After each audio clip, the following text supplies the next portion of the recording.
नमस्कार। डीडी राजस्थान के समसामयिक विषयों पर आधारित हमारे इस विशेष कार्यक्रम एजेंडा में आप सभी का स्वागत है। मैं हूं आपके साथ विकास। आज हम एक बेहद ही महत्वपूर्ण और गंभीर विषय पर चर्चा करने जा रहे हैं। मानसून एक ऐसा शब्द जिसको सुनते ही सुकून का एहसास होता है। मानसून का दौर हालांकि पूरे देश में, पूरे प्रदेश में जारी है। मानसून की बारिश जहां एक और सुकून लेकर आती है, तो वहीं दूसरी ओर कहीं कहीं ये आफत की स्थितियां भी पैदा करती है। कहीं कहीं पर जल में शहर होता है, कहीं कहीं पर शहर में जल होता है, कहीं पर बाढ़ की स्थिति होती है, कहीं पर भूस्खलन की स्थिति होती है और कहीं पर भूकंप जैसी घटनाएं भी होती है।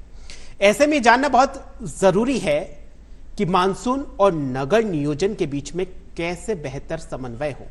हमारा जो नगर नियोजन है वो किस तरीके से बेहतर हो ताकि मानसून का जब भी प्रवेश हो, मानसून में जब भी भारी बारिश हो, तो आम जनजीवन जो है वो प्रभावित ना हो। तो इसी को लेकर, इसी विषय के ऊपर आज हम चर्चा करने जा रहे हैं। और इसी विषय पर चर्चा करने के लिए आज हमारे साथ स्टूडियो में बेहद ही खास और अनुभवी मेहमान मौजूद हैं। मैं उनसे आपका परिचय करवा देता हूं। हमारे साथ जितेंद्र सिंह जी शेखावत हैं। सर, आपका बहुत बहुत स्वागत है। सर का मैं परिचय करवा देता हूं। आप वरिष्ठ पत्रकार हैं और करीब 40 सालों से पत्रकारिता के क्षेत्र से जुड़े हुए हैं और राजस्थान की कला, संस्कृति, धरोहर, विरासत का बहुत नजदीकी से अध्ययन किया है, विश्लेषण किया है और आप इसी क्षेत्र के विशेषज्ञ भी हैं। सर, आपका बहुत बहुत स्वागत है। हमारे साथ में प्रकाश चंद शर्मा जी हैं।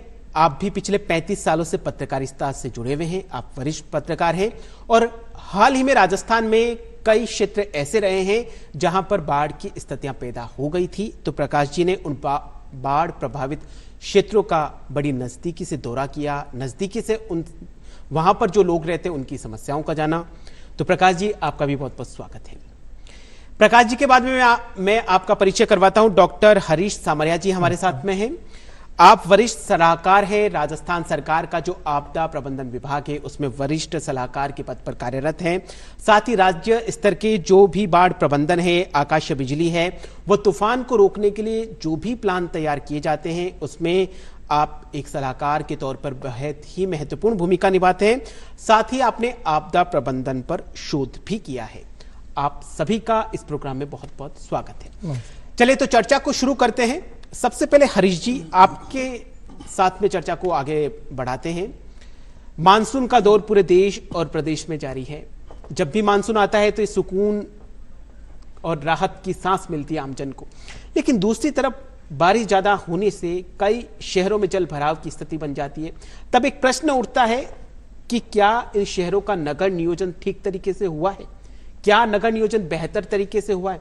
तो ये जो बेहतर नगर नियोजन है, ये शब्द क्या है और इसको समझना चाहेंगे कि बेहतर नगर नियोजन के क्या कुछ मायने हैं। जी, जैसा कि आपने बताया कि जल में शहर या शहर में जल, ये जो लाइन है आपने जो इसका कहा कि अभी जो हमारी जो प्रेजेंट जो वर्तमान में जो कंडीशंस है वो ये है कि जब भी कभी थोड़ी सी बरसात होती है तो उसमें हमारे शहरों के अंदर बाढ़ की स्थिति पैदा हो जाती है, जल भराव की स्थिति पैदा हो जाती है। ये भराव क्यों हो रहा है? क्योंकि कहीं ना कहीं हमारा प्रॉपर जो ड्रेनेज सिस्टम है वो अभी तक पूरी तरह डेवलप नहीं हो पाया है। हम जैसे जयपुर शहर की बात करें, जयपुर में कुछ क्षेत्र हैं जहां पे जैसे सीकर रोड पे हम बात करते हैं कि अक्सर वहां पे जो ड्रेनेज का प्रॉपर सिस्टम नहीं होने की वजह से पानी भराव की स्थिति पैदा हो जाती है। अब आप इस बारे में चर्चा करना चाह रहे हैं कि नगर नियोजन क्या होना चाहिए। चूंकि नगर नियोजन की जब भी हम बात करते हैं तो एक ऐसा हमारे पास प्लान हो जिस प्लान के अंदर इस तरह की किसी भी आपदा की स्थिति में, वो बाढ़ से संबंधित आपदा हो या भूकंप से संबंधित कोई भी आपदा हो, उस आपदा के अंदर हम लोगों को जान व माल के नुकसान को कम से कम कर सकें। उसके लिए हमारे पास बहुत सारे हैं कि हमारे पास बिल्डिंग बायलॉज के जो रूल्स हैं वो भी हैं, हमें उनको भी फॉलो करना चाहिए। कुछ जो जन जागरूकता के कार्यक्रम हैं, क्योंकि लोग अवेयर होने चाहिए कि इस स्थिति में हम किस तरह से उस बाढ़ की कंडीशन में हम क्या कर सकते हैं। इसके लिए राज्य सरकार और केंद्र सरकार अपने अपने स्तर पर बहुत सारे प्रयास कर रही है। मैं इसी प्रयासों की कड़ी में एक बताना चाहूंगा कि अभी केंद्र सरकार ने जो हमारा एक्ट है, डिजास्टर मैनेजमेंट एक्ट 2005, उसमें संशोधन किया है।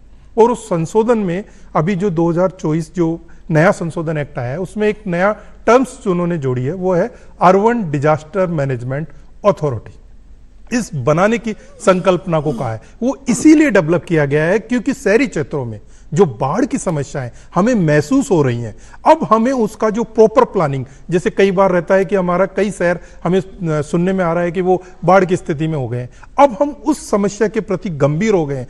केंद्र सरकार भी गंभीर है, राज्य सरकार भी गंभीर है, और वो ये चाह रहे हैं कि अब अगली बार जब भी इस तरह की कंडीशन रहे तो हमारे पास ह्यूमन रिसोर्स रहे, उस तरह का हमारे पास संसाधन उपलब्ध हो, टीमों को हम वहां पे लगा सके, जान व माल के नुकसान को कम से कम कर सके। जी, आपसे और भी जानना चाहेंगे क्या कुछ रूल्स बनाए गए हैं।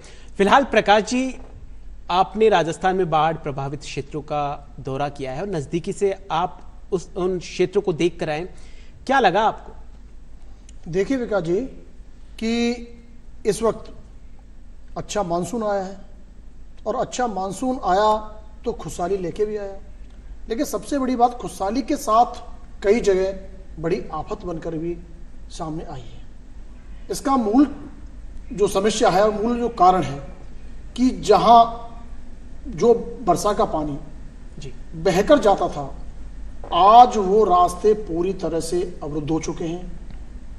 कहीं कहीं जगह पर कॉलोनियां बन गई, लोगों ने मकान बना लिए, दुकानें बना ली, और पानी के बहाव वाले रास्ते को पूरी तरह से अतिक्रमण करके उसको बंद कर दिया, यानी कि उसको रोक दिया।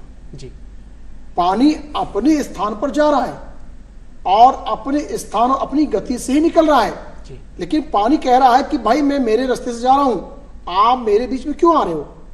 तो इसका मूल कारण आज जो बड़ी समस्या उभर के सामने आ रही है वो ये आ रही है कि बाजार हो या ढानी हो या गांव हो, वहां पर रास्ते तो सकड़े हो गए, पानी का बहाव तेज गति से आएगा, पानी रुक रहा है, रुकेगा तो आफत बनेगी, आफत बनेगी तो चारों तरफ बाढ़ का रूप लेगा।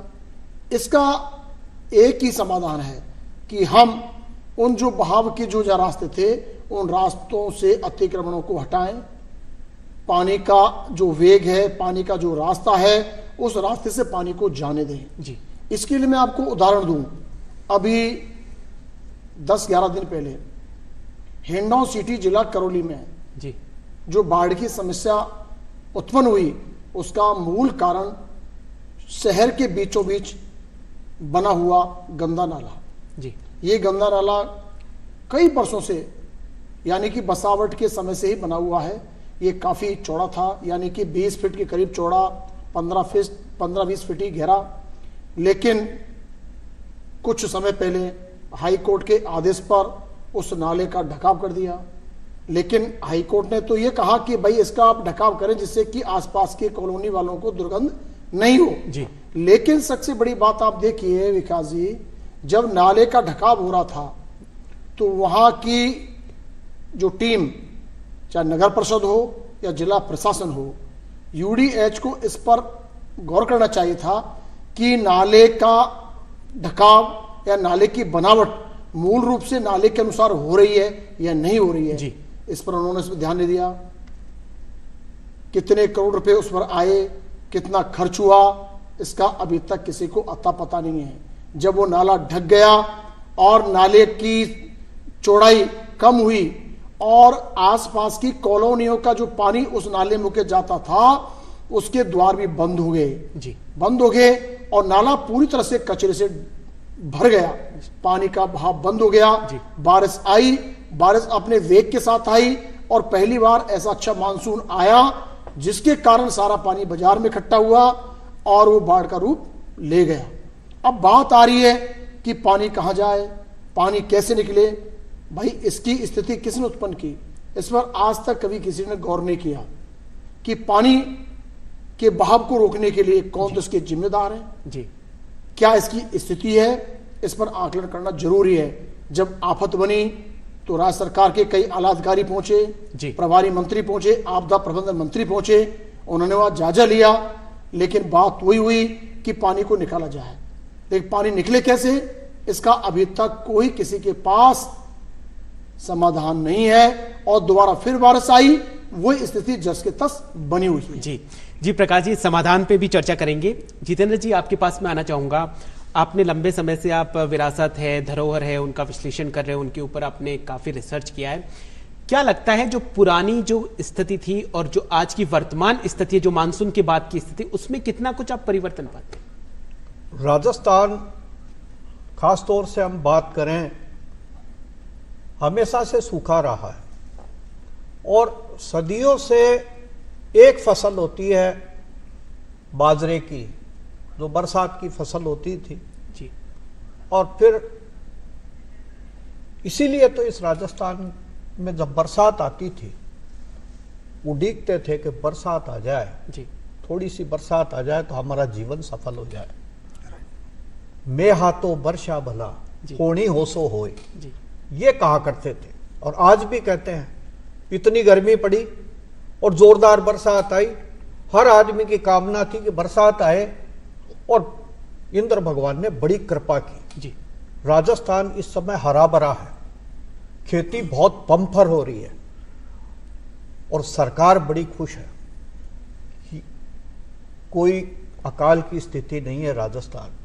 कई बांध भरे भी हैं, लेकिन जैसा अभी अब हमारी चर्चा चल रही है कि जल का संरक्षण या नियोजन जिस ढंग से होना चाहिए वैसा शहरों में नहीं हो रहा है। क्योंकि ज्यादा बारिश भी अकाल को ही एक तरीके से अकाल जी। तो शहरों में नहीं हो रहा है। शहरों में इसका कारण हो गया कि जैसे जयपुर में 8 नाले बने थे, 8 नालों से पानी निकल जाता था। ये जयपुर है वो हाथी की पीठ जैसी होती है, एक तरफ का पानी उधर और इधर का पानी इधर, और फिर नालों से पानी तुरंत निकल जाता था और आज भी निकलता है। लेकिन कारण क्या है कि सड़कें पक्की हो गई, फुटपाथ पक्के हो गए, घर के लोगों ने भी अपने बाहर का जो हिस्सा है और पहले लोन करते थे वो भी पक्का कर दिया।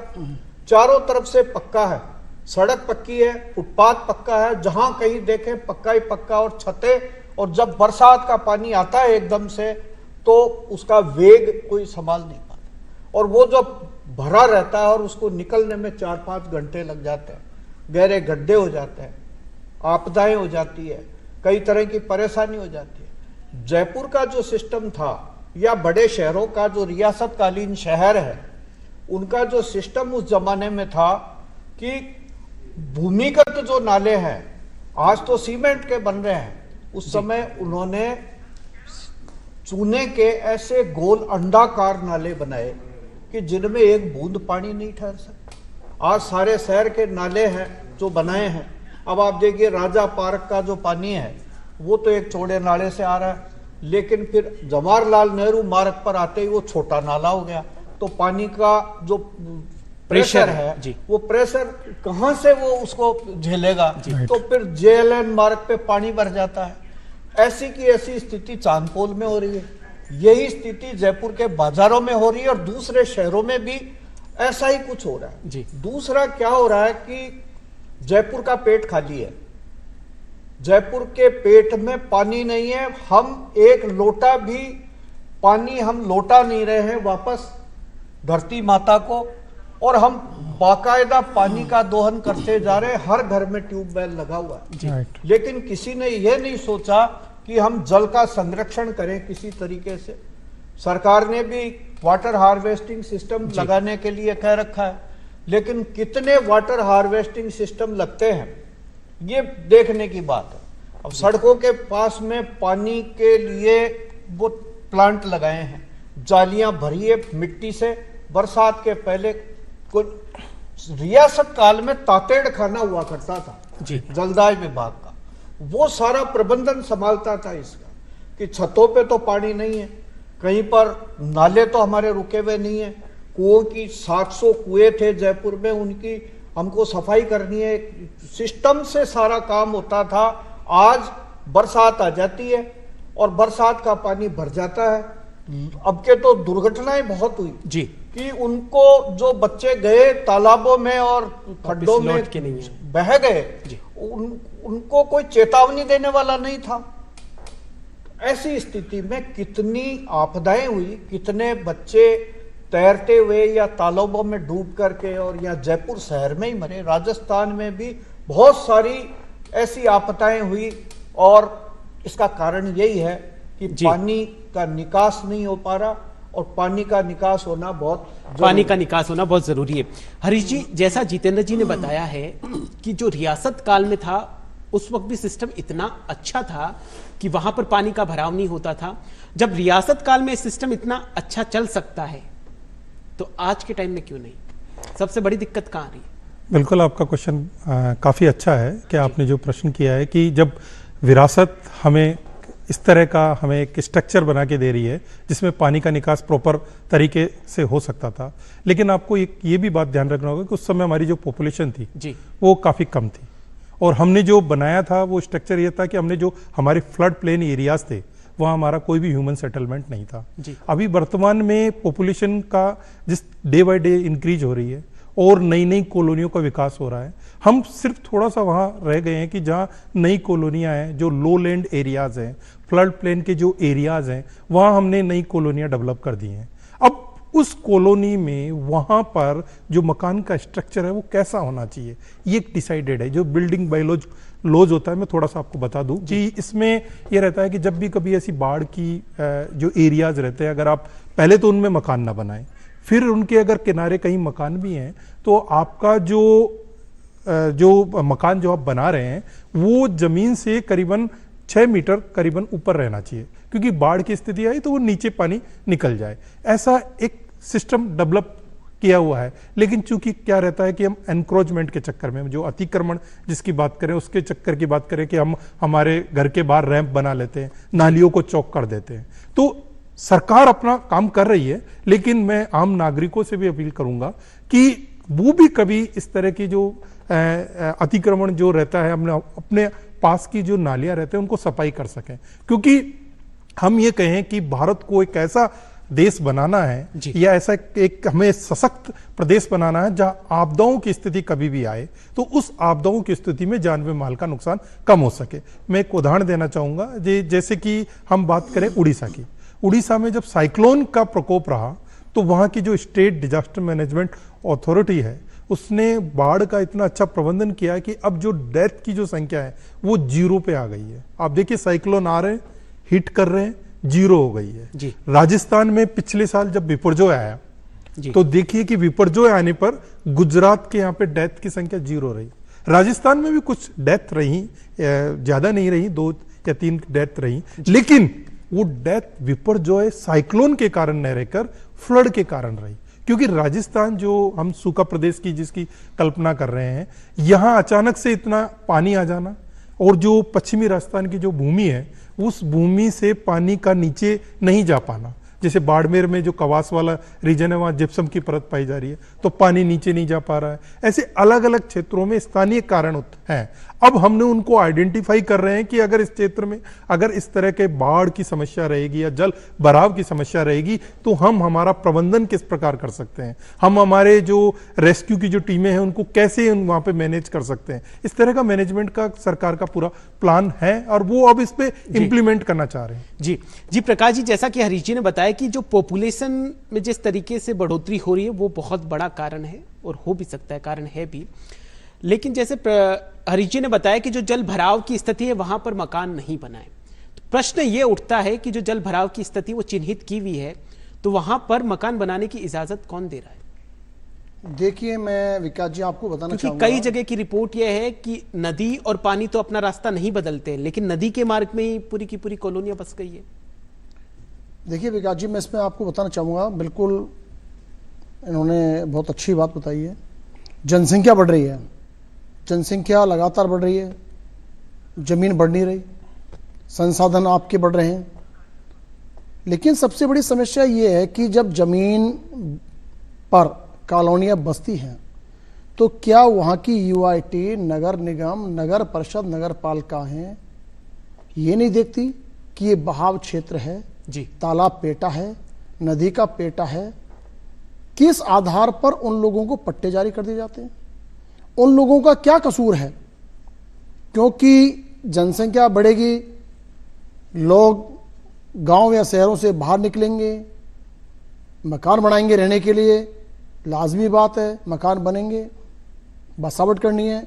लेकिन सबसे बड़ी बात यह है कि आप कैसे आंख मूंद करके आप उनको पट्टे जारी कर रहे हैं, बहाव क्षेत्र में पट्टे जारी कर दिए। जब बाढ़ की पानी की समस्या आती है और बाढ़ का विकराल रूप होता है, तब हम लोग रोना रोते हैं कि कई गांव डूब गए, शहर डूब गए। लेकिन इन्होंने कभी ये सोचा, वहां के लोकल बॉडी ने, प्रशासन ने, कि हम लोगों ने ही तो इन लोगों को ये पट्टे जारी किए हैं जी। तो आज दोषी कौन है, इस पर कोई गौर नहीं कर रहा है। इस पर गौर करना पड़ेगा। जब तक इस पर गौर नहीं होगा, बाढ़ की चपेट में आते रहेंगे, समस्याएं आती रहेंगी और ये विकराल रूप धारण करता रहेगा। मैं आपको छोटा सा उदाहरण दे दूं जी। जब कभी भी किसी भी शहर का विकास होता है तो विकास के साथ साथ सड़कें बनती है, सड़कों के साथ साथ नाली बनती है। आपने देखा होगा विकास जी, सड़क बन जाती है, नाली बन जाती है, नाली बनके तैयार हो जाती है और 6 महीने में नाली पूरी तरह से कचरे से ढक करके बंद हो जाती है। पानी कहां जाएगा? या तो पानी सड़क पर आएगा, सड़क पर आएगा तो बिल्कुल आपका गंदगी कीचड़ सड़क पर रहेगी। पानी का बहाव कहां जाएगा? सड़क पर आएगा। सड़क अगर आपकी ऊंची है तो आपके कॉलोनी में जाएगा, कॉलोनी में जाएगा तो पानी भरा रहेगा। आफत आती है, लेकिन वहां की लोकल बॉडी, वहां का प्रशासन इस पर कतई ध्यान नहीं देता कि बरसात का मौसम आने वाला है, नालियों की सफाई कराई जाए, जहां बहाव का क्षेत्र है उसको देखा जाए कि इनके बहाव के क्षेत्र के पानी को हम बावड़ी, नदी, तालाबों की ओर मोड़ें, जिससे कि पानी हमारा वहां का पूरी तरह से संचय हो सके और वो पानी हमारे लिए पीने के लिए, सिंचाई के लिए काम आ सके। लोगों की जान भी बचेंगी, खुशहाली भी होगी और सरकार को अपना काम करने का और आम लोग को वहां के पानी का आनंद भी आएगा। जी प्रकाश जी, इसका जवाब हरीश जी से ले लेते हैं। हरीश जी, कई बार जनता के बीच में से ये प्रश्न उठता है कि पहले सड़क बनती है, उसके बाद में फिर खोदा जाता है पानी की लाइन डालने के लिए, फिर वापस से सड़क की पेचिंग होती है, उसके बाद में फिर से गैस की लाइन डालने के लिए खोदा जाता है। कमोबेश स्थिति ये रहती है, कुछ सड़क जो है वो उधड़ी हुई ही रहती है। इस तरीके से भी पानी का वो जो जमाव है वो रहता है वहां पे। नहीं, आप सही कह रहे हैं। क्या इसमें कहीं ना कहीं क्या प्रॉपर प्लान नहीं बना पाते पहले कि पहले सड़क बनेगी या पहले जो भी है कि जो जितनी भी लाइनें डालनी है वो डालेगी और उसके बाद में हम सड़क का निर्माण करेंगे? नहीं, आपका अच्छा क्वेश्चन है। कई बार ये रहता है कि हम जो तकनीक है कि हमने कभी कल्पना नहीं की थी कि हम गैस की लाइन हमारे घरों तक कैसे पहुंचेगी, क्योंकि हमने सिलेंडर के उस कंसेप्ट में चल रहे थे। अब नया कंसेप्ट आया है तो उसके लिए लाइन डालनी पड़ेगी, तो रोड को खोदना पड़ेगा और उसके लिए होगा। ये आपका अच्छा है कि अब जो भी इस तरह का नया जो प्लान बन रहा है, नए जो भी डेवलपमेंट सोसाइटीज हैं वो बन रही हैं, उसमें ये प्रावधान किया जा रहा है कि आपके यहाँ पे जल निकासी की क्या व्यवस्था रहेगी, अगर लो लैंड एरियाज हैं उसमें मकान का स्ट्रक्चर कैसा रहेगा, ये प्लान किया जा रहा है। आप तभी तो देखिए कि एक जो आपदा प्रबंधन अधिनियम 2005 था, उसमें संशोधन किया गया है, सिर्फ इसी के लिए किया गया है कि अर्बन डिजास्टर मैनेजमेंट अथॉरिटी बनानी है। अब उस अथॉरिटी का पूरा कर्तव्य होगा कि अपने उस शहर का विकास कैसे करे कि उस आपदा की स्थिति में कोई भी जान व माल का नुकसान, क्योंकि जब भी जनता से बात करी जाती है कि उनकी मूलभूत समस्या क्या है, तो उनके जुबान पर सिर्फ एक ही समस्या रहती है कि हमारे यहाँ सड़क टूटी हुई है। क्योंकि सड़क जब भी बनाते हैं वो ढलान के साथ में बनाते हैं, प्रॉपर कि पानी का बहाव एक अच्छे तरीके से हो, तो सड़कें बहुत पूरी तरीके से खस्ता हाल रहती, इस वजह से वो गंदगी का ढेर लगता रहता है, इस वजह से वहां पर पानी का जमाव होता रहता है। तो क्या बेहतर सड़क प्रबंधन की सख्त जरूरत नहीं है? बिल्कुल आपका क्वेश्चन बिल्कुल अच्छा है, क्योंकि सड़क प्रबंधन जो आप कह रहे हैं कि ऐसा होना चाहिए, लेकिन अभी हम कुछ ऐसा रहता है कि अगर किसी एरिया की बात करें, कि जैसे हम बात करें जयपुर की बात करें कि जयपुर में लो लैंड एरियाज कौन कौन से हैं, अगर ये हमारे मैप पे हमें अगर डिनोट हो, इन एरियाज में अगर बरसात के समय अतिवृष्टि होने पर, चूंकि अब अक्सर हम ये मान लेते हैं कि जब भी बाढ़ के बारे में बात करते हैं कि थोड़ी सी बरसात हुई, पानी एक साथ तीव्र गति से बह रहा है, तो हम उसे बाढ़ में मान लेते हैं। जबकि आपदा प्रबंधन विभाग का जो एक कंसेप्ट है उसमें ये बना रखा है कि अगर एक दिन में 90 mm अगर बरसात होगी तो उसे हम बाढ़ में मानेंगे, या 2 दिनों तक लगातार 100 mm बरसात होगी तो उनसे हम बाढ़ की श्रेणी में मानेंगे, क्योंकि परिसंपत्तियों का जो नुकसान होता है उसमें लोगों को राहत पहुंचाने के लिए जो मुआवजा दिया जाता है उसी के अकॉर्डिंग दिया जाता है।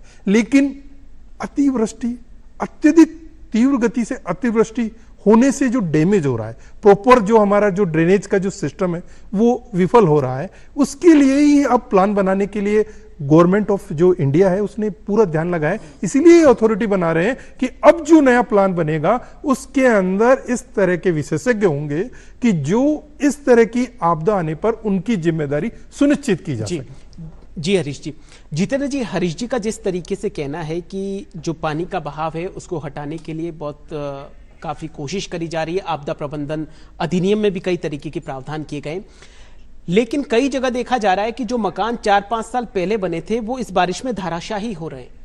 आपको क्या लगता है जो पुराने, जो 1000-2000 साल पहले जो हमारे राजस्थान की बात करी जाए वो किले हैं, उस जमाने में बनी हुई इमारतें आज भी सटीकता के साथ में खड़ी है, अड़िग है, और आज जो हम बना रहे हैं वो 5-7 साल में धराशायी हो रहे हैं, बारिश को नहीं झेल पा रहे हैं? देखिए, बारिश है जो इस बार पहले जितनी बरसातें होती थी, सुबह बरसात हो रही है और शाम तक बरसात चल रही है लगातार, और कभी शाम को बरसात आ गई तो रात भर चल रही है और दूसरे दिन सुबह तक चल रही है। ऐसी बरसात तो यहाँ आई नहीं इन दिनों में। 4 घंटे आई, 3 घंटे आई, 5 घंटे आई और फिर वापस पानी उसका चला गया। अगर मान लो आज अपन देखेंगे, पहले आज के 20-25 साल पहले बिजलियां कड़कती थी बरसात के अंदर, आप अपन को सावन की डोकरी भी नहीं दिखाई जी, कहाँ दिखाई दी? वो जो जुगनू की रोशनी नहीं दिखाई दी।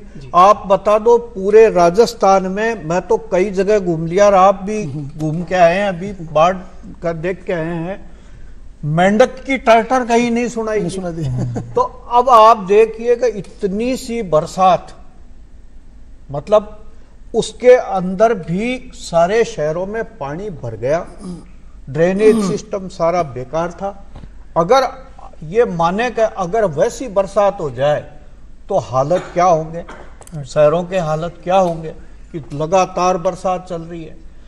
और दूसरा कारण एक और हो गया, ये हो गया कि जितना भी पानी था, पहले नालियां थी, मतलब हम जयपुर में पानी अंदर नहीं दे रहे, जैसा पहले मैंने भी बताया और आपसे भी चर्चा हुई इस विषय में कि पानी खूब आया, बरसा और खूब बरसा, लेकिन धरती माता तो तरसी, एक भी बूंद अंदर नहीं गया। तो इतना जो पानी था उसका मैनेजमेंट हम करते इस टाइप से कि हमारा पानी हमारे इस धरती के अंदर जाए, जिससे कि हम लोग उस पानी का उपयोग कर सकें। जयपुर में जितना भी पानी है, अब आप देखिए 12 मोरी से जो इधर की पहाड़ का जो पानी है वो ताल कटोरा में आकर भरा, ताल कटोरा फुल हो गया, और ताल कटोरा के बाद में फिर किसी जमाने में था जय सागर बांध, वो जय सागर भर जाता था। कहते हैं कि जो कैलाश मानसरोवर की सीपियां हैं वो सीपियां उसमें ऐसी मिलती थी, मतलब नेचुरल सिस्टम का, नेचुरल सिस्टम जो पानी का था वो नेचुरल सिस्टम टूट गया, और टूटने की वजह से अब पानी है जो कहां जा रहा है, सीवर का, पहले सीवर का जो पानी है उसी की लाइन थी, 15-20 वर्ष पहले है जो सरकार ने सारी सीवर का जो पानी था, जो हमारी रसोई और बाथरूम का जो पानी था, उस बाथरूम को और जोड़ दिया। तो पहले तो नालियों में बाहर जाता था बाथरूम का पानी और वो पानी धरती में जाता था, लेकिन अब वो पानी नाले में से जा रहा है, गूलर बांध पे गया, आगे गया।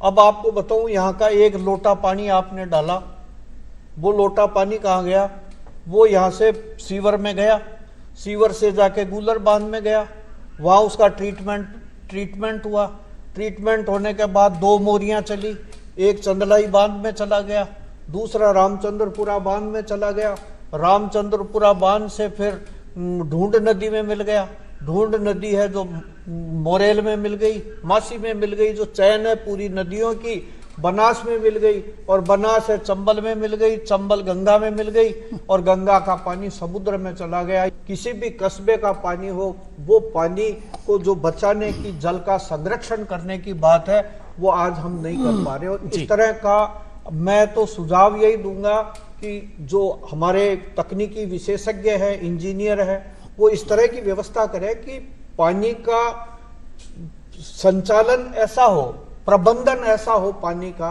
कि वो पानी बाहर नहीं बहे, बेकार नहीं बहे और वो पानी सबके उपयोग में आए। जी, इस तरह का प्रबंधन यहाँ बनना उचित जल संरक्षण की बहुत जरूरी है। प्रकाश जी, जैसे हरीश जी और हरीश जी की पूरी टीम इस पूरे सिस्टम को नियंत्रित करने में लगी हुई है और जनता को किस तरीके से सुरक्षा हो और सुलभता के साथ में हर चीज उपलब्ध हो, उसमें तो पूरा आपदा प्रबंधन विभाग लगा हुआ ही है। लेकिन जनता की क्या, कुछ जनता में भी तो जागरूकता होनी चाहिए, जनता का भी तो कुछ न कुछ सहयोग मिलना चाहिए, क्योंकि जनता भी पानी को व्यर्थ बहाने में कोई कसर नहीं छोड़ रही है। क्या लगता है? बिल्कुल ये सही बात है आपकी, क्योंकि पहले जैसा जितेंद्र जी ने बताया कि पहले तो पानी का प्रबंधन इतने अच्छे से होता था, आजकल हमें इतनी सुविधाएं मिल गई है कि नल खोलते ही पानी उपलब्ध है, तो क्या उतनी उसकी महत्वता नहीं जान पानी जनता? बिल्कुल, बहुत अच्छी बात बताई आपने। जनता को भी पूरा इसमें समझना चाहिए, सहयोग करना चाहिए, क्योंकि जल है तो कल है जी। जल की एक एक बूंद हमारे लिए अनमोल है। आप देखिए इस वक्त जो बारिश आई है, अभी शेखावत जी ने बताया, पहले जैसी तो बारिश हो नहीं रही। पहले बारिश हुआ करती थी लगातार 6-6, 7-7 दिन तक झड़ी लगती थी, जिनको झड़ बोलते थे। सूर्यदेव के दर्शन भी नहीं होते थे। लगातार पानी बरस रहा है, वो बूंद बूंद पानी जमीन में जाती, पानी का संचय होता, कुओं का जलस्तर ऊपर आता, लबालब कुएं भरे रहते थे, खुशहाली रहती थी। कहते हैं कि बारिश जल जहाँ ज़्यादा है उस देश की अर्थव्यवस्था अच्छी मजबूत होती है, और इसी के पीछे हम और आप सब खुशहाल हैं, क्योंकि वर्षा ऋतु पर ही सारी ऋतु निर्भर करती है जी। लेकिन सबसे बड़ी बात यह कि आज हमारे ड्रेनेज जो सिस्टम है, इस ड्रेनेज सिस्टम की वजह से आम जन को भुगतना पड़ रहा है। ऐसा नहीं सरकार काम नहीं कर रही है, सरकार अच्छा काम कर रही है। सरकार प्लान बनाती है, प्लान बना करके, योजना बना करके उसे अमली जामा पहनाती भी है, धरातल पर लाती है, लेकिन वो उस काम को शुरू करते वक्त उसकी मॉनिटरिंग नहीं करते हैं, जिसके कारण आज ये आपदाएं हमको देखनी पड़ रही हैं। क्या नालियां उसी गुणवत्ता के रूप में बन रही हैं? क्या उनकी चौड़ाई लंबाई इतनी है जितनी उसकी डीपीआर में बननी चाहिए, बन रही है? इस पर किसी का ध्यान नहीं है। बन गई, बिल उठ गया, ठेकेदार की कोई जिम्मेदारी नहीं। जब भी संवेदक की जिम्मेदारी होती है, बोर्डों पे लिखा रहता है कि 5 साल 10 साल इसकी जिम्मेदारी होती है। आज आप देख लीजिए, रोडें बनते हैं, बनने के महीने बाद कटते हैं, या तो गैस लाइन वाला काट देता है, पीएचडी की पाइपलाइन वाला काट देता है, या फिर और कोई आफत आ जाती है काट देते हैं। काट करके रोड जस के तस रहते हैं, लेकिन उनकी जिम्मेदारी कोई नहीं निभाता। उस रोडों से प्रतिदिन जिले के, राज्य स्तर के आला अधिकारी निकलते हैं, लेकिन किसी भी आला अधिकारी ने वहां खड़े होकर के उस जिले के उच्च अधिकारी को ये नहीं बताया, या फोटो खींच करके मोबाइल में ये नहीं बताया कि आपकी सड़कें ऐसी हैं, इन सड़कों से राहगीर परेशान हो रहे हैं, चोटिल हो रहे हैं, दिक्कत आ रही है, वर्षा ऋतु आने वाली है और दिक्कत होंगी, गड्ढे होंगे। कई जगह आपने देखा, अखबारों में पढ़ा, टीवी चैनल पे देखा, कई मौतें भी हुई है। तो इसके जिम्मेदार कौन है? इस पर जिम्मेदारी लेने के लिए कोई कतई आगे नहीं आ रहा है। आमजन को भी जिम्मेदारी लेनी चाहिए। जी जी प्रकाश जी, बिल्कुल शासन प्रशासन की तो जिम्मेदारी है ही है। हरीश जी, आपको क्या लगता है, जनता भी कई बार नालों में कूड़ा करकट डाल देती, इस वजह से भी कई बार ब्लॉकेज आ जाते हैं? बिल्कुल, ये आमजन की जिम्मेदारी है कि जब भी कभी ऐसा नदी वाला क्षेत्र हो या अपनी नाली हो, उसमें कूड़ा करकट न डाले, क्योंकि इस तरह का अगर उसमें स्टक हो जाएगा, फंस जाएगा, तो वो पानी भी प्रॉपर तौर से नहीं हो पाएगा। जैसा कि सर ने कभी कहा हमसे कि इस तरह की मॉनिटरिंग हो, हमारा इस तरह का मैसेज हो। ठीक है, राज्य सरकार अपने स्तर पर कर रही है। मेरा इसमें एक सजेशन ये था कि क्या आम लोग भी अपनी जिम्मेदारियों को उसमें महसूस कर रहे हैं? मैं एक उदाहरण देना चाहूंगा। मान लीजिए मेरी कॉलोनी के बाहर इस तीव्र वर्षा के अंदर एक बहुत बड़ा खड्डा हो गया है जी। अब उस खड्डे पर आने जाने वाले जो राहगीर हैं, उनको परेशानी महसूस हो रही है। वो सबको दिखाई दे रहा है। अब इस संदर्भ में एक आम नागरिक का क्या कर्तव्य होना चाहिए? आम नागरिक का यह कर्तव्य होना चाहिए कि वो नगर निगम को या आपदा प्रबंधन विभाग को फोन करके इसकी सूचना दे कि मेरी कॉलोनी के बाहर इस तरह का खड्डा हो गया है, जिसे अभी अस्थायी तौर पर जो भी उसका प्रबंधन होगा वो किया जाएगा। जैसे अगर आप आपदा प्रबंधन विभाग के राज्य स्तरीय टोल फ्री नंबर जो 1070 है, आप उस पर कॉल कीजिए, अपनी शिकायत दर्ज कराइए, बाकायदा टीम आएगी और जो भी गड्ढा होगा उसमें मिट्टी के कट्टे, जो भी मैनेजमेंट का जो भी प्रॉपर चैनल रहेगा वो करेगा। अगर आप जिले स्तर पे भी करना चाहें कि मेरे को और भी जल्दी पहुंचे, राजस्थान के सभी जिलों के अंदर 1077 जो डिस्ट्रिक्ट टोल फ्री नंबर है, इस पे कॉल करें। आपको जो भी मैनेजमेंट का सिस्टम है, आप देखिए कि हमारे जो प्रदेश के माननीय मुख्यमंत्री महोदय श्रीमान भजन लाल जी हैं, मुख्य सचिव महोदय हैं, हमारे अतिरिक्त मुख्य सचिव महोदय आनंद कुमार जी हैं, वो इतने चिंतित रहते हैं कि उन्होंने हाई लेवल की कई मीटिंग्स की हैं और विभागों को इंस्ट्रक्शन दिया है कि इस कंडीशन में आम जन को परेशानी नहीं होनी चाहिए। खुद मुख्यमंत्री साहब जो जी ने जो बाढ़ प्रभावित क्षेत्रों का है उनका हवाई सर्वेक्षण किया है और ये जानने की कोशिश की है कि कितना हमारा क्षेत्र बाढ़ से रहा है और उन लोगों को रिलीफ मिल सके, इस पे विभागों को निर्देश भी दिया है। तो राज्य सरकार चिंतित है, ऐसा नहीं है, लेकिन आम नागरिक को अपनी जिम्मेदारियों को महसूस करना चाहिए। जैसा कि मैंने आपको बताया कि टोल फ्री नंबर है, उस पर आप कॉल करें, या राज्य स्तर पर एक हमारा सिस्टम है जिसे हम अर्ली वार्निंग सिस्टम कहते हैं जी। इसको जो केंद्र सरकार के तौर पर सभी राज्य सरकारों को दिया गया है, जिसे हम कॉमन अलर्ट प्रोटोकॉल कहते हैं। इस प्रोटोकॉल को हम एक निक नेम है उसका जो छोटा सचेत के नाम से जानते हैं। सचेत पर आप सभी ने देखा होगा कि अभी आपदा प्रबंधन विभाग की तरफ से सभी के मोबाइल पे जब भी कभी इस तरह की सिचुएशन पैदा होती हो कि बाढ़ की सिचुएशन हो गई हो या ऐसा कुछ तीव्र वर्षा की स्थिति हो, तो अलर्ट का एक मैसेज सभी के मोबाइल पे आ रहा है।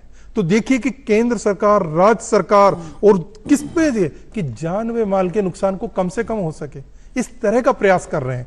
अब होता क्या है कि जैसा कि हमने बात किया कि कनौता डैम में अभी हमारे यहाँ कुछ बच्चे थे जो कि सेल्फी के चक्कर में या रपटन पर पैर फिसल गया, इसके चक्कर में वो डूब गए। राज्य सरकार अपना प्रयास कर रही है, मैसेज भेज रही है, क्योंकि आजकल सभी के पास अपना अपना मोबाइल है। आपने उस मोबाइल को देखा और आपको पता लगा कि अगले 3 घंटे में भारी वर्षा की स्थिति है, अगले 3 घंटे में आकाशीय बिजली की स्थिति होने वाली है, तो आप अपना जो सुरक्षित स्थान है उसको चूज कर लें, वहां कुछ देर रुक जाएं। ऐसा नहीं कि पानी में हम अपनी गाड़ी चला रहे हैं। मान लीजिए कि कई बार मैंने ऐसा देखा है कि जयपुर में 6 बजे के बाद बारिश हो रही है, सभी का ऑफिस से निकलने का टाइम हो गया है, उसी समय वर्षा है, काफी ज्यादा ट्रैफिक जाम की स्थिति हो जाती है, गाड़ियां बंद हो रही हैं। थोड़ा वर्षा का इंतजार कर लें, क्योंकि आपदा प्रबंधन विभाग आप सबके पास वो मैसेज इसीलिए पहुंचा रहा है कि इस स्थिति के अंदर आप अपने आप को कहीं सुरक्षित जगह पर आश्रय ले सकें। जी, तो कुल मिलाकर राज्य का जो आपदा प्रबंधन विभाग है वो पूरी तरीके से सतर्क है और राजस्थान की जो जनता है उनको चेतावनी भी समय समय पर जारी करता है ताकि हम सचेत रह सकें। इसी के साथ जैसा हरीश जी ने बहुत ही जरूरी जानकारी दी है कि अगर आपके आसपास में भी ऐसी कोई स्थिति बन रही है, कहीं पे सड़क पे गड्ढे हैं या कोई बाढ़ की स्थिति है, तो आप 1070 पर राज्य स्तर के टोल फ्री नंबर है, एक बार फिर से दोहरा देता हूं, 1070 पर कॉल करके आप जानकारी दे सकते हैं और जिला स्तर पर 1077 पर कॉल कर सकते हैं और जानकारी दे सकते हैं कि आपके आसपास में भी अगर ऐसी कोई परिस्थिति है जो लोगों के लिए जानलेवा साबित हो सकती है तो उसके ऊपर जानकारी दे सकते हैं। मैं एक बात और ऐड करना चाहूंगा कि आपको जब भी कभी इस तरह की समस्याएं हो तो आप 112 पे भी कॉल कर सकते हैं जी। ये जो 112 वाला जो हमारा है इमरजेंसी जो कॉल है, इस कॉल सबसे पहले ये पुलिस के पास जाता है जी। लेकिन अब भारत सरकार का ये प्रयास है कि बहुत सारे टोल फ्री नंबर हो जाते हैं जी। हमें नहीं याद रह पाता कि महिला सुरक्षा के लिए कौन सा टोल फ्री नंबर है, आपदा प्रबंधन का कौन सा टोल फ्री नंबर है, यह चाइल्ड से जो बच्चों की सुरक्षा से संबंधित है इतने टोल फ्री नंबर नहीं है। तो अभी आपदा प्रबंधन विभाग के जो टोल फ्री नंबर है और जो 112 का है उसका इंट्रीगेशन का प्रोसेस चल रहा है और वो कई बार आप उस पर भी कॉल करके अपनी शिकायत दर्ज करवा सकते हैं कि आप अपनी कॉल को हमें आपदा प्रबंधन को ट्रांसफर कर दीजिए। तो 112 एक नंबर है, एक फिगर है, बस इसको याद कर लीजिए, ट्रांसफर करवा दीजिए, हमारे पास कॉल आ जाएगा। और ये मैं आपको श्योर करना चाहता हूं कि हमारी टीम 24x7 की शिफ्ट में लगातार काम कर रहे हैं और इतना अच्छा काम कर रहे हैं कि उस सिस्टम में आपने अगर अपनी कोई भी समस्या दर्ज करवा दी है तो हमारे जो ऑपरेटर्स वहां लगे हुए हैं, जब तक आपकी समस्या का समाधान नहीं हो जाता है तब तक वो अपनी जो प्रॉब्लम्स जो आपने लिखाई है, जो समस्या आई है, उसको एंड नहीं करेंगे। कुल मिलाकर बहुत ही अच्छी बात है कि राज्य का जो आपदा प्रबंधन विभाग है पूरी तरीके से सतर्क है। जितेंद्र जी, मैं आपके पास में आना चाहूंगा। मास्टर प्लान, आजकल मास्टर प्लान भी तैयार किए जाते हैं। एक वो जमाना था जैसा कि आपने जिक्र किया रियासत काल का, तो उस वक्त भी क्या कोई इस तरीके का मास्टर प्लान होता था? मास्टर प्लान था जी, और बड़ा जबरदस्त मास्टर प्लान था जी। अब आप मास्टर 1899 में छप्पनिया अकाल पड़ा, ठीक। राजस्थान में लोग पेड़ों की छाल खाने को मजबूर हो गए। उसके बाद में जितने भी यहाँ के रियासतकालीन राजा थे और उन्होंने बांधों का बनाने का काम शुरू किया। अब आपको मैं एक उदाहरण बताना चाहता हूँ कि नाहरगढ़ के ऊपर 6 वर्ग किलोमीटर का पानी सारा आएगा और वो जो बहता था पानी द्रव्यवती नदी का उद्गम स्थल, वहां पर बनाया एक बांध। उस बांध का नाम था आथुनिया बांध, उत्तर दिशा में। वो बांध में पानी पूरा संरक्षित हो जाता, फिर उस पानी है वो पहाड़ की जड़ों में से रिसता हुआ वो आगे बढ़ता जी, और आगे बढ़ता हुआ वो अमानी शाह की दरगाह के पास से होकर राम सागर बांध को बढ़ता। अंबाबाड़ी के पास था राम सागर बांध, जो राम सिंह ने बनवाया। राम सागर पूरा भर गया, फिर उसकी चादर चलती थी और वो फिर चादर जो चलती वो सामोद रावल साहब, रावल जी का बद्दा जो NBC खातीपुरा रोड पर है, वहां भर जाता। फिर उसकी चादर चलती और फिर वो अपना जो मेट्रो स्टेशन है उसके नीचे, गुजर की थड़ी के नीचे जो ब्रजलालपुरा कचरा प्लांट था किसी जमाने में, वहां पर वो हो गया हाथी बाबूजी का बंदा। जी, हाथी बाबूजी का बंदा भर गया, सारा पानी नीचे गया धरती माता में, पानी का संरक्षण भी हो गया और लोगों का पिकनिक स्थल भी बन गया और फिर वो गया खवास जी के बांध को भरा। कुल मिलाकर जल संरक्षण और तो इस जल तरीके से संरक्षण होता का जो था। इतना बड़ा काम किया जी। उस समय, ड्रेनेज सिस्टम। आज आप सिटी पैलेस का जो चौकड़ी सरहद है, नो चौकड़ी में जयपुर है, चौकड़ी सरहद का जो इलाका है वहां एक बूंद आपको पानी नहीं मिलेगा, क्योंकि इस टाइप का ढलान लेकर के और उन्होंने पूरा पानी का किया। कि गोविंद देव जी के मंदिर के सामने जब हम इधर की साइड सिटी पैलेस के दालान को देखेंगे तो दोनों तरफ बहुत लंबा दालान है जहां लॉन लगी हुई है।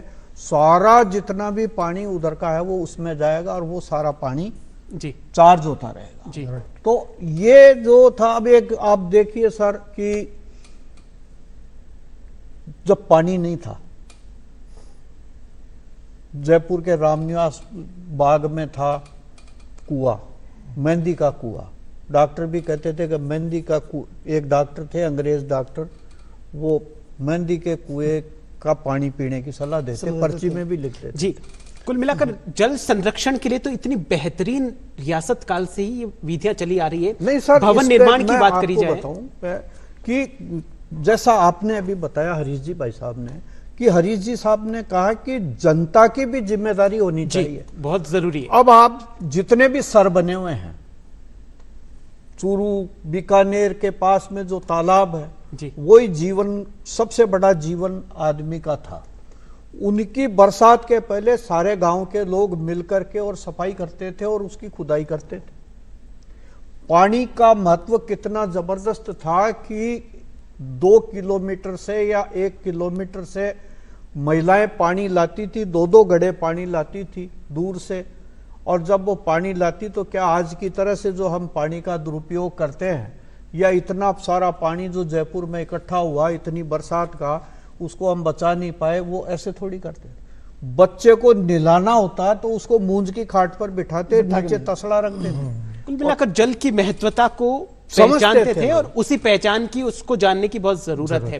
प्रकाश जी, कई राज्य ऐसे जिन्होंने ऐसे नियम बनाए कि घर में जो टैंक का निर्माण करना बहुत जरूरी है, ये अपने आप में बहुत अच्छा कदम है, ताकि वर्षा का जो जल है उसका संरक्षण भी हो जाए और जो सड़कों पे जो पानी का जो भराव होता है उससे भी निजात मिलेगी।